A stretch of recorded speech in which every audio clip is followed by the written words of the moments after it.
That's our that's Yeah. part of the House settlement that we're going to talk about here. So, um, since we last talked, the House settlement was officially approved. That happened on Friday. That's Yeah. Friday news dump. They went ahead and basically approved something that will change the landscape of not just college football, but college sports in general. Mm-hmm. So, with this settlement, there comes a lot. And I don't know how much you've dove into it since it's been Yeah. approved, I've but got 3 parts. The three parts that I mostly looked at. Yeah. yeah. I'm gonna just hit the main parts here, and then you can dive in a little bit deeper Mm-hmm. here. So, just the main things to take away, specific, really for what's gonna matter for the Ohio State football program at large. Right now, there is a NIL cap, and this is for the entire athletic department, set for this season for $20.5 million. So the cap is going to go up every year. I think by 2034, 35, it's supposed to go up to like 34 million, like 34.3 or something like that. So it will continue to go up, but that's money to be shared by the whole athletic department. So the Ohio State football program is probably going to get a good chunk of that, but it's not going to get all of Mm-hmm. it. So they're going to have to budget for that. Another big deal is, as of right now, for the fall sports, there are no roster limits. Now that will probably change by the time the football season starts. The NCAA has basically been given autonomy to figure that out, like on their Yep. own. So we'll see where that number eventually lies. But right now, schools can do whatever they want. I'm sure they've got some sort of guideline to what the roster limit might be, but that's kind of where it lies right now. And then I guess the third thing for me, and then I'll bounce it to you, Mm-hmm. is the back pay that is coming to former athletes. So former athletes are getting paid $2.8 billion in lost NIL earnings. And I think if you were an athlete from 2016 on, Mm-hmm. I think that's where the delineation is. So that's a lot of money. I How mean, how many athletes are there? oh, And thousands. well, so that was one of the things I put down. My biggest questions for that were like, is it D1 to D3? Um, Well, I've got some friends who actually played on the Ohio State soccer team. Our senior year was 2016, so they're right there mhm. on that cutoff. And my buddy said he wasn't going to really get anything from the settlement. Well, yeah. So because I this reminded me of when man, I forgot I was part of some settlement with something at a hospital. Yeah, one of those class And action lawsuit things. yeah, Yeah. I got maybe 15 cents back. And so I saw this. I'm thinking about all the athletes. I'm thinking about all the divisions because you had to give them all money, right? Uh, let's be honest here. That's a lot of that 2.8 billion. How much of that's football? Like football, the money that football made. You think? I think I'm going to tell you this right now. 60% of that money is probably going to football. 30% is probably going to basketball, both men's and women's. And then the other 10% is divvied up between the rest of the sports. That's mainly how I see it. I mean, I'll have that's yeah. I mean, you think they're doing it that way other than doing it like equally? I don't think they'll do it. They'll have to do it equally as far as what the men and women's sports, because of Title IX. Like they'll have to break that up equally. But Right. there's no women's equivalent of football, so they're probably going to get a decent chunk of it. So, all right. So yeah, I did have that part down. Like something that really interested me says the settlement gives the schools the power to create new rules designed to limit the influence of boosters and collectives starting this summer. Any endorsement deal between um, the booster and the athlete will be vetted to ensure it is valid business purpose rather than a recruiting incentive. I thought that Yeah, was really interesting. yeah, and I guess I left out the biggest part. Schools are paying students directly, like they're paying the athletes directly, Yeah. as opposed to the NIL collectives. Yeah. Yeah, the annual cap is now roughly 20.5 million per school. Um, increased every year during the decade-long deal. These new payments are in addition to scholarships and other benefits the athletes already receive. Yeah. Yeah, I mean, it's also salary caps and free agency restrictions in professional sports are legal because they are negotiated as part of the collective bargaining agreement with the union. College sports leaders say many schools won't be able to afford to fund their teams if players are deemed to be employees and allowed to unionize. So there's a lot about it I don't like, but we're in reality here. Um, This was going to be like the last. I mean, this was going to be kind of the last ditch yeah, effort to save the bones of the NCAA. yeah, And Ohio State already has created their own. Uh, it's collective isn't the right word, but their own way of funding the payments directly to the athletes. I think it's called Buckeye Sports Commission or something like that, yeah. and or Buckeye Sports Collective. You mean to here? I can bring this up right now. Actually, one Yeah, second. go ahead. And that's how they're Uh, going to go ahead and facilitate all the payments. yeah, because just for anyone that hasn't seen this yet, I'll read it with you guys here. Or at least part of it's not too long, but I read part of it. But Ohio State Athletics in Liverpool launch this new initiative, like you said, I would call it. It's not Yeah, necessarily NIL, yeah. but it says here the Ohio State University Department of Buckeye Athletics, Sports Group. yeah, and Liverpool's Ohio State sports properties have announced the formation of Buckeye Sports Group (BSG), a groundbreaking initiative designed to support, streamline, and enhance name, image, and likeness NIL opportunities for Ohio State student athletes by creating a dedicated team of NIL leaders. The strategic partnership will empower Buckeye student athletes to maximize their brand value while competing at the highest level. I will put the link here for everyone else here so you can go and read it. But no, that's big news for Ohio State, and am I surprised? No. Uh, I think I would have to assume our new AD Ross Bjork has something to do with this, a lot to do with Absolutely. this. Yep. Um, I'm first off, let me say I am very happy that he's our athletic director. I I think this is part of understand. the reason why he was Yeah, hired by Ted Carter yeah. because he saw the writing on the wall. So I think it's good foresight by him, quite frankly. No, but just some words I'm finding for you here, but yeah, it's right here. It says the Buckeye Sports Group will support Ohio State student athletes with comprehensive efforts within three key areas: deal facilitation, management, content creation, and storytelling, and support services. So right here, you guys can see some of the things they're doing with it. It's really cool. On top of that, um, some of the leaders from the foundation on their board are on here for And BSG. 1870. Yep. Yep. So and they came out and it looks like everyone's on the same page, and that's what you like to see. Everyone coming together for one common goal. Yeah, and I mean they've had a few months to kind of put this together. Like the House settlement was initially denied back in April because of the whole roster limits thing. So they've had, a good 90 or not 90 days, a good, 45 days to really get that nailed down. And quite frankly, they had longer than that because they knew that this settlement was coming. So it's good to see that they do have their ducks in a row right away. Like they're ready to go, and there won't be any delay with this Buckeye Sports Group, and they can start, uh, unifying the Mhm. NIL effort pretty much from day one.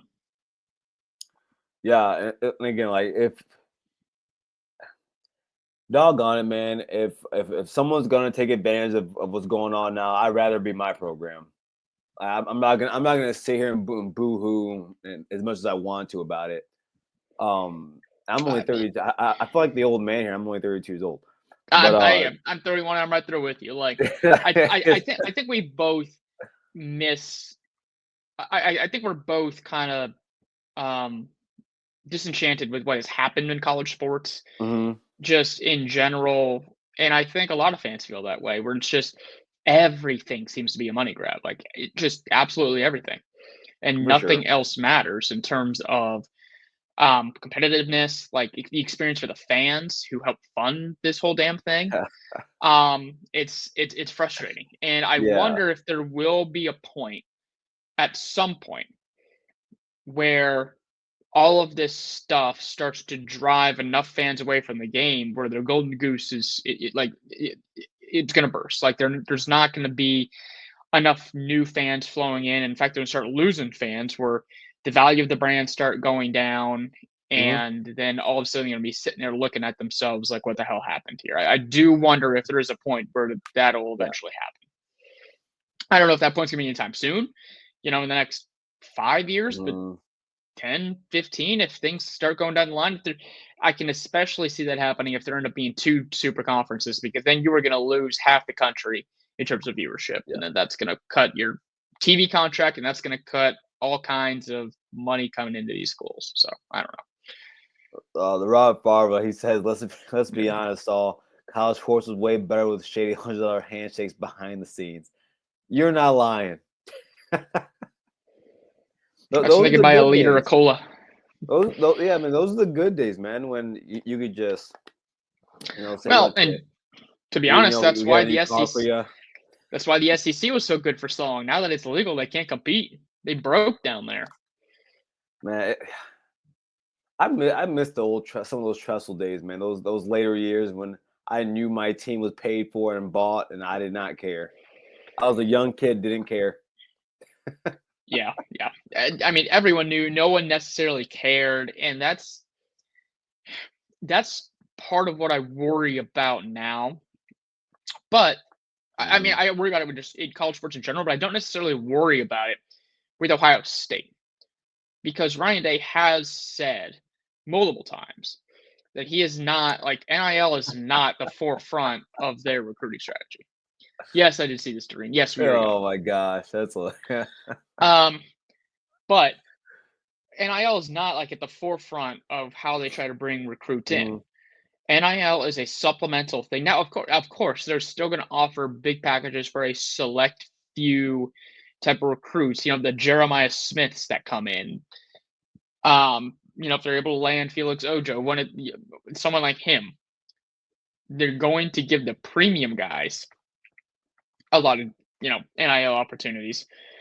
But the other thing that I worry, and I don't know about worry because this would actually benefit Ohio State, but they within the settlement as well, it was brought up that there was going to be a task force that was going to be put together to essentially uh, enforce these rules that are being set in.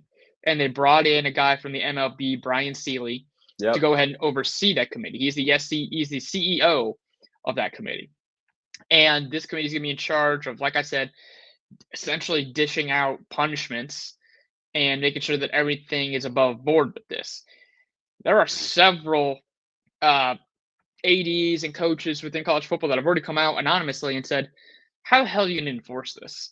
Like, unless they show their teeth like right away, Mhm. there is no way that you're going to be able to figure out who's getting paid what amount and whether or not it is above board." So until we kind of figure that out and until we find out exactly how committed this new commission is going to work as far as enforcement goes, Ohio State might have a lot more five-star recruits than people are used to. No, for sure. Well, so how do you think they're going to be able to track what donors are doing and boosters are doing with some of the players, making sure that's not. I don't know how you're going to enforce making sure that it's not incentive for commitments for high school players. That's going to be really difficult to do. But I think the thought process behind this is now that you're mhm, giving the schools the direct pathway to paying players, that's how the agencies are going to be able to enforce this, because they have a paper trail going directly from the school to these recruits, to these current players on each roster, and that's how they're going to be able to do their accounting to kind of figure out who's doing what. Now, like every company, you can store some cash offshore or squirrel something away and not exactly report it to the IRS, or in this case, the NCAA. So I don't again, You sound like a pro at it there, Ryan. well, Trying to I'm sell I'm something? just I'm just talking things out here. Okay, okay, Um, okay. but I don't and like I said, until we actually see it in action, I Mhm. don't really know how they are going to be able to enforce this in any sort of hard line. But let's be honest, it's not any different from how the NCAA is run right now anyway. It's not like they do a great job of following up with their punishments. I mean, hell, Michigan's been Mhm. in court for 4 days and we still haven't heard jack on their punishment. So I don't know. No, that's fair. That's fair. I don't like I said, I think you said it all right there. At the end of the day, I think this is good for Ohio State. I think this is something that's gonna give us the upper hand. Again, I don't believe this is gonna just flat out help even the playing field in college football. No. Um, I think that Ohio State though is doing the right thing. I think that they run the program like an NFL team, like an NFL organization. Yeah. Um, and I mean, let's be honest. I mean, right now, I think I think right now Ohio State is the best ranked program in college football, and I don't think it's close. Just the way they go about it. And, on top of that, when you look at the resources we have, it, yeah, it's a good time. I mean, it's a good time for them. They're doing the right thing. They got the coach, they got the AD, they got the money, they got the boosters, the Yeah. faculty. One thing I A will plus say, program. one thing I will say that I am concerned about, and this is Ross Bjork did come out and say that he, even with these new rules, he is going to try to keep all 36 varsity sports up and running at Ohio State. Yeah. Now, that is not going to be the case across the country. There are going to be No. programs that have to cut sports that are Yep. non-revenue generating. And I think that sucks. For someone who loved playing a non-revenue generating sport, I think that it would be a terrible. I think it's just it's sad that we're at this point where Hmm. the majority, yeah, the majority of schools around the country aren't going to be able to afford to keep sports around, like you know, pistol, synchronized swimming, hell, even like golf programs might go away. Like there's some programs that don't have baseball anymore, and a lot of this is driven strictly because of football related money. Now, Yes. Yes. Ohio State, they do a good job of being able to bring in money from their football program, and that helps essentially subsidize some of these non-revenue generating sports. But not all the programs across the country are able to do that. So I hope Ross is right where he's going to be able to keep all 36 sports. But when you're operating at a $38 million deficit in the athletic department, I'm not sure how that works. And that's kind of what they're doing. Yeah, you hate to see it. I mean, even think about sometimes people forget about uh some of these JUCO schools, NCAA. Like, there's a lot of programs, a lot of sports that are gonna go away in the wind. Which is something that why I really hate this. Yeah. I played college football, but I do appreciate the I appreciate colleges having the ability to give other athletes the chance to play the sport at another level, be able to earn money for the help out with a scholarship or make sure like a grant, something that helps out, so you don't have to take out too much loan money. Yeah. So no, but hey, somebody's got to lose. Unfortunately, That's an evil way to say it, but yeah. And this is part of the reason why I think college sports is just uh, getting a little grimy. Stuff like this happens because it's like I said, it's a money grab. Now, I don't really have a good solution to mhm, this issue. yeah, So I don't really know, how much more they can do. So, this is going to be the lay of the land moving forward for not just Ohio State football, but for all college sports. And it's going to be interesting to see year after year how much of the NIL budget is allocated to the Ohio State football program. But we'll get into that here in a little bit.